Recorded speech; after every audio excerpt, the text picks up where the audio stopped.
From promoting psychedelics on stage, I have nothing against drugs whatsoever. That's kind of weird, huh? to making insensitive racist sketches, I look like the beautiful Queen Latifah.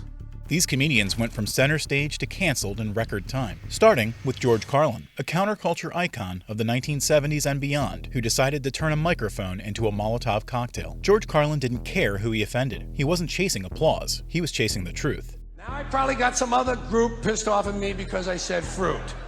There's a different group to get pissed off at you in this country for everything you're not supposed to say. The words are completely neutral. The words are innocent. I get tired of people talking about bad words and bad language. Bull. It's the context that makes them good or bad. Carlin began his career in the early 60s as a clean-cut, suit-wearing jokester, the kind of comic who could have slid comfortably onto Johnny Carson's couch. It's impossible to pick up a newspaper these days without reading something about a protest or a march or a demonstration. This group is protesting another group's march and demonstrating against their bonfire and their rally. The pickets are against the pickets. They're picketing the pickets now. There's even one group that next week is having a parade to protest the fact that they can't get a parade permit. Now that's kind of strange. But by the 70s, he torched that image completely. Out went the tie, in came the ponytail, and with it, the most fearless voice comedy had ever seen. Some words confuse me because they come together. Jumbo shrimp. I can't figure that out. Jumbo shrimp! The two words are mutually exclusive. It's like military intelligence. You can't say them together, man. How do you get that? And if the truth made people squirm, he leaned in harder and harder. You take the word, there is absolutely nothing wrong with the word in and of itself. It's the racist who's using it that you ought to be concerned about. We don't care when Richard Pryor or Eddie Murphy say it. Why? Because we know they're not racist. They're He called out government lies. Politicians and the media always pushing the things that separate us, things that make us different. That's the way the ruling class operates in any society. They divide the rest of the people. They keep the lower and the middle classes fighting with each other so that they, the rich, can run off with all the money. Fairly simple thing, happens to work. Anything that's different about us, you know that's what they're pushing at you. Racial differences, religious, ethnic, national backgrounds, jobs, income, education, social status, sexuality, anything they can do to keep us fighting with each other so that they can keep going to the bank. Tore into religious dogma. Because I gotta tell you the truth, folks. I gotta tell you the truth. When it comes to big time, major league you have to stand in awe of the all-time champion of false promises and exaggerated claims, religion. No contest. And even mocked nationalism. You see, I've never understood national pride. I've never understood ethnic pride. Because to me, pride should be reserved for something you achieve or attain on your own, not something that happens by accident of birth. Take his infamous 7 words you can never say on television bit. Cussing, swearing, and all I could think of was piss, cunt, suck a motherfucker.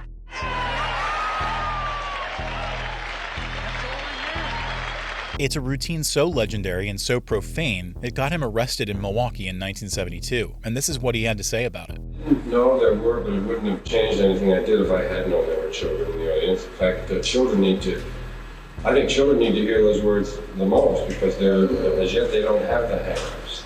It's adults who are locked into certain, thought. And when a New York radio station played the recording, it triggered a Supreme Court case, FCC versus Pacifica Foundation, resulting in a ruling that reshaped broadcast censorship for decades. With all that, Carlin became a symbol of both free speech and its limits, astonishing new fans to this day. This man was not a comedian. He was a genius philosopher operating under the guise of a comedian. On the other hand, not only could Bill Hicks care less about who he offended, he cared about the truth, and he was all the rage in the early 90s. If you believe drugs don't do anything good for us, do me this favor, will you? Go home tonight, take all your albums and tapes, okay, and burn them. Because you know what? The musicians who made all that great music are real high on drugs. Before cancel culture even had a name, Bill Hicks was already being quietly erased from mainstream television. Not for scandals, not for misconduct, but for being too bold, too political, and way too real. We, your government, misspent your hard-earned tax money, so you're gonna have to tighten your belt. Hicks was the black sheep who picked up a mic and lit it on fire. His style wasn't about safe punchlines or slapstick antics. If anyone here is in advertising or marketing, kill yourself. There's no rationalization for what you do, and you are Satan's little helpers, okay? Yourself, seriously. Hicks dug into consumerism, war, religion, and the hypocrisy of politics, and he didn't blink doing it. Here's what he thought about the Gulf War. First of all, this needs to be said. There never was a war. A war is when two armies are fighting. Through his jokes, he hit the world with hard truths with no filter and no apology. He didn't just make jokes. He made outrageous and unprecedented statements, like urging people to take psychedelics. I have taken drugs before, and I had a real good time. He was one of the few comedians openly talking about LSD as a spiritual tool on a national stage, long before wellness influencers made it a trend. Not only do I think it should be legalized, I think it should be mandatory.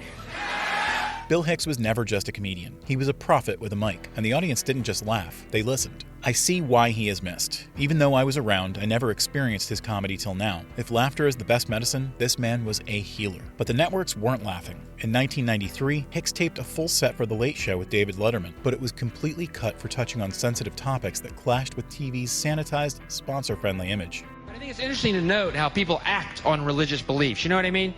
Like a lot of Christians wear crosses around their necks. Nice sentiment. But do you think when Jesus comes back, he's really going to want to look at a cross? That may be why he hasn't shown up yet. He's going, man, they're still wearing crosses, Dad. I'm not going, no. It was one of late-night TV's most infamous censorships. Hicks died months later at 32, never hearing an apology. Meanwhile, Michael Richards crash-landed his career with a racial tirade no one asked for and that he never recovered from. But before the controversy, in the late 80s to early 2000s, when sitcom fame could make you a household name overnight, Richards was loved for one thing: his role on Seinfeld as the eccentric Kramer. Jerry, I think I'm onto something. Oh, hey, guys. Man, I'm telling you, this pizza idea is really gonna happen.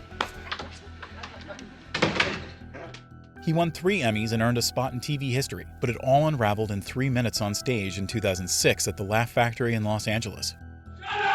50 years ago, they had you upside down with a fucking fork up your ass. You can talk, you brain now, motherfucker. He's on. Oh my God. After being heckled, he responded with slurs that were caught on camera and went viral before viral was a thing. Where's he going?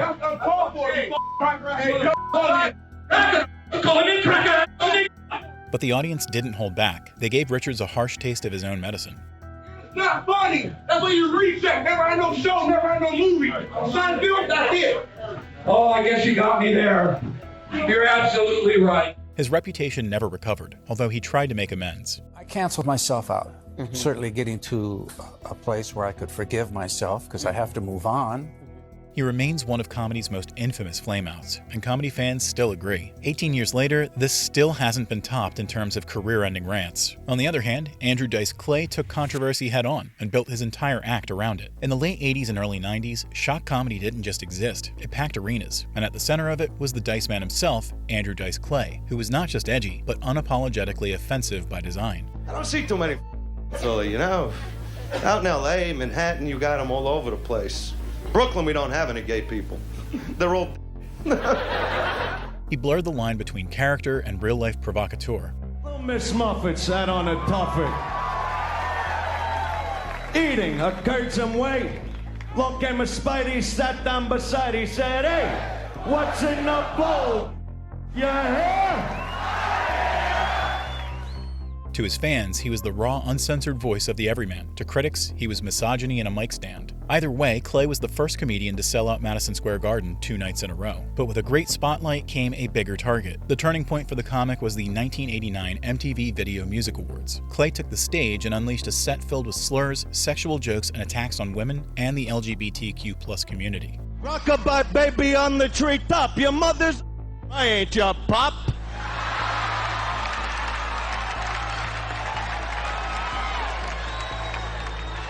Jack Sprat could eat no fat, his wife could eat no lean. So Jack ignored the flabby and licked the race so clean. Oh!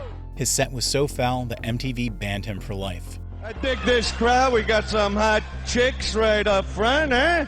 What's your name, honey? Any idea?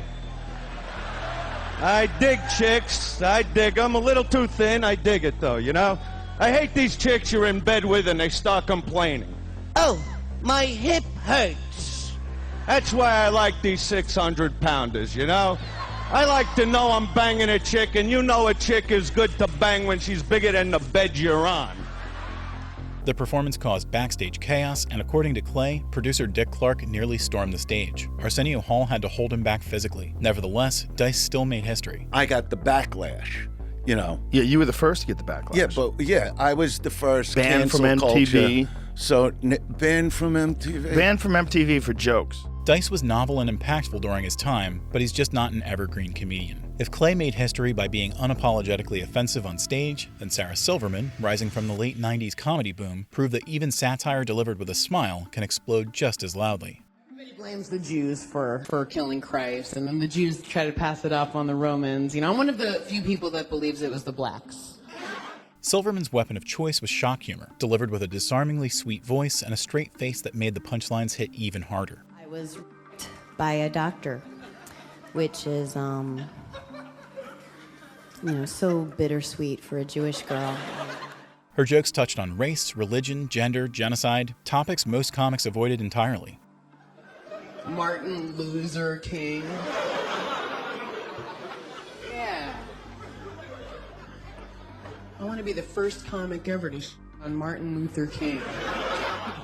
Some fans were so impressed by her comedy that they hailed her as a genius. She makes people uncomfortable before making them laugh. Then she makes them uncomfortable for laughing. She is a skilled craftsman, and your emotions are the soft wood she toys with. Despite still having lots of critics, Sarah still pushed the envelope every step of the way. I have a very strong moral compass.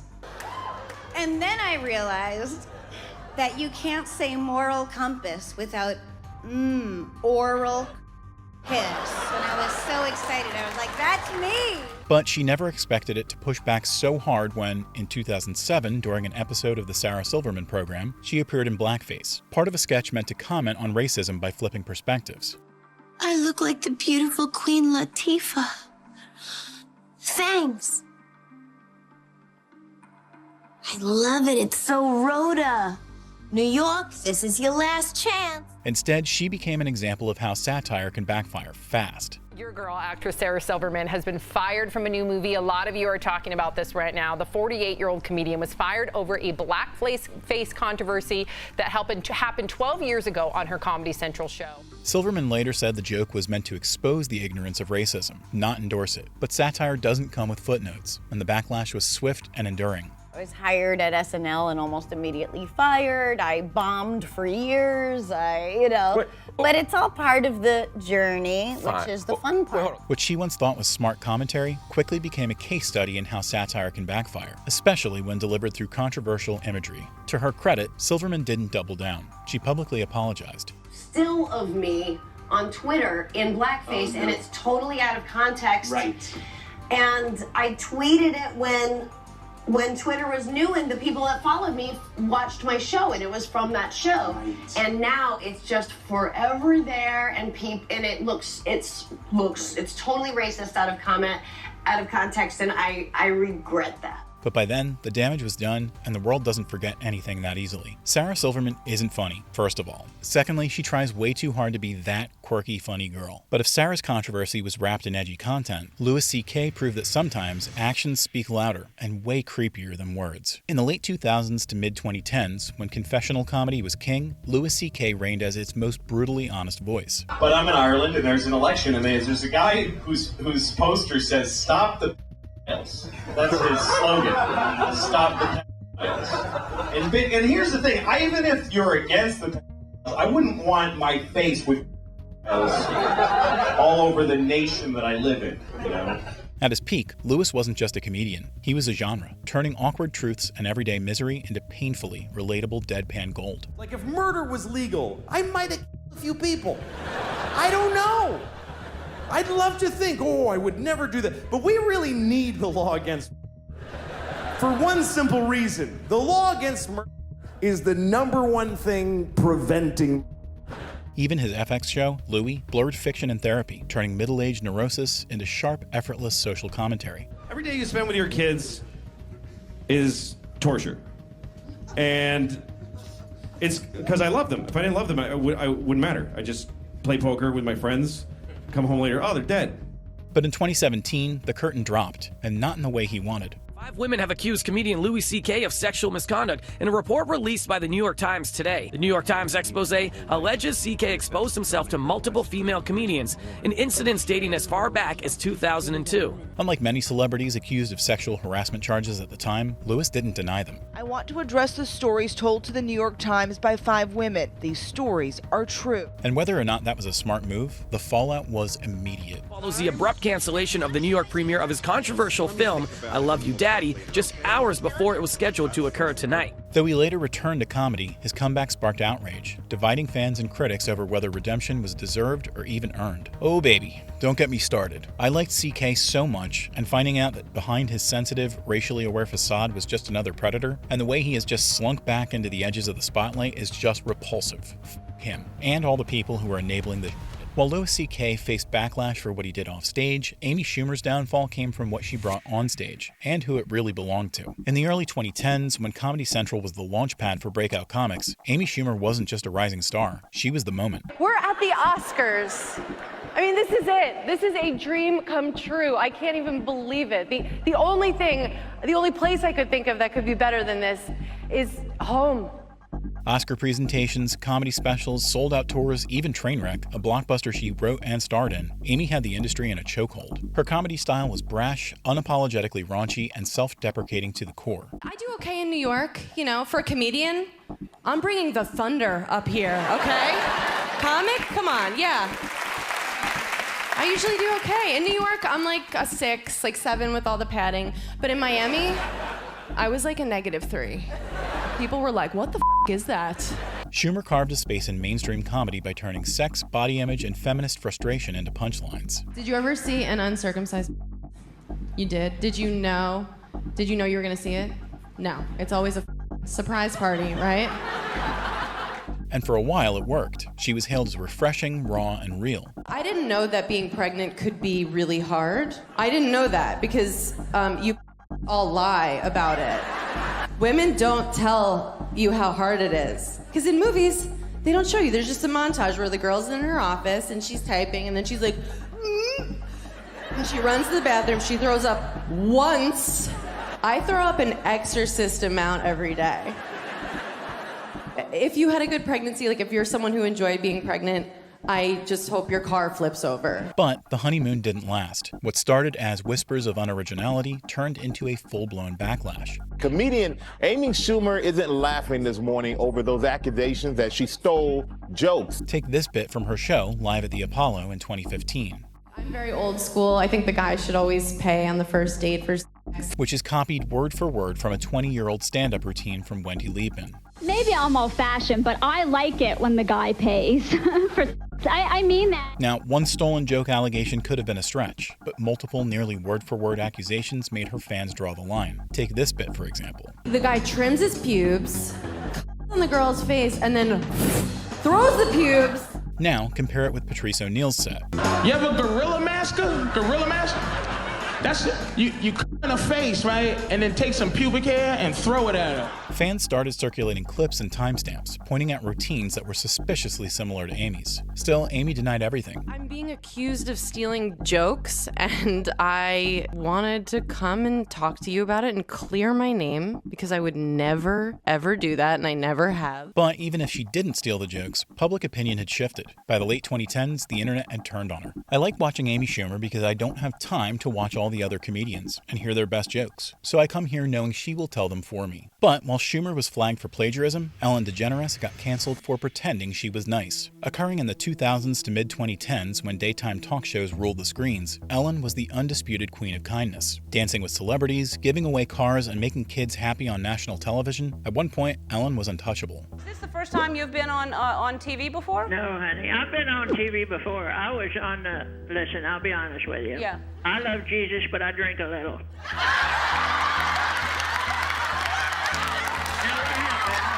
Ellen made comedy feel safe, warm, and above all, nice. But behind the scenes, former staff painted a very different picture. DJ Tony Okumbawa, who worked at the show for 11 years, had a very different experience. While I am grateful for the opportunity it afforded me, I did experience and feel the toxicity of the environment, he writes on Instagram.